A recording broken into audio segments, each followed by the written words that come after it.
Iran అమెరికాల మధ్య ముదురుతున్న ఉద్రిక్తతల నేపథ్యంలో పెంటగాన్ సంచలన నిర్ణయాన్ని తీసుకుంది. అమెరికాకు చెందిన అత్యంత శక్తివంతమైన 82వ ఎయిర్బోర్న్ డివిజన్ కు చెందిన 3000 మంది పారాట్రూపర్లను తక్షణమే గల్ఫ్ ప్రాంతానికి తరలిస్తోంది. కేవలం 18 గంటల్లోపు ప్రపంచంలో ఎక్కడికైనా చేరుకోగల సామర్థ్యం ఉన్న ఈ ఎలైట్ ఫోర్స్ రంగంలోకి దిగటం ఇప్పుడు అంతర్జాతీయంగా పెను చర్చకు దారితీస్తోంది. పశ్చిమాసియాలో పరిస్థితులు రోజురోజుకు ఆందోళనకరంగా మారుతున్నాయి. ఇరాన్తో నెలకొన్న ఘర్షణ వాతావరణం నేపథ్యంలో అమెరికా తన సైనిక బలగాలను భారీగా మోహరిస్తోంది. నార్త్ కరోలినాలోని పోర్ట్ బ్రాగ్ నుంచి సుమారు 3000 మంది సైనికులు గల్ఫ్ దేశాలకు పయనమయ్యారు. ఇరాన్కు చెందిన అత్యంత కీలకమైన కార్గ్ ఐలాండ్ చమురు ఎగుమతి కేంద్రాన్ని తమ ఆధీనంలోకి తీసుకునే వ్యూహంలో భాగంగానే ఈ మోహరింపు జరుగుతోందని విశ్లేషణలు వినిపిస్తున్నాయి.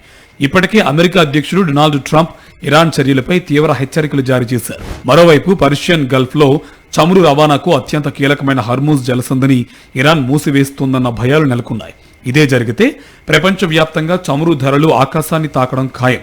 ఈ ముప్పును అడ్డుకునేందుకు తమ మిత్ర దేశాల రక్షణ కోసం అమెరికా ఈ ఇమ్మీడియట్ రెస్పాన్స్ ఫోర్స్ ను రంగంలోకి దించుతోంది. ఇప్పటికే వేల సంఖ్యలో ఉన్న అమెరికా మెరైన్లకు ఈ 3000 మంది అదనపు సైనికులు తోడవనున్నారు. ఇది కేవలం రక్షణ కోసమేనని పెంటగాన్ చెబుతున్నప్పటికీ ఏ క్షణంలోనైనా ఏదైనా జరగవచ్చు అన్నట్టుగా గల్ఫ్ తీరం ఉరుముతోంది.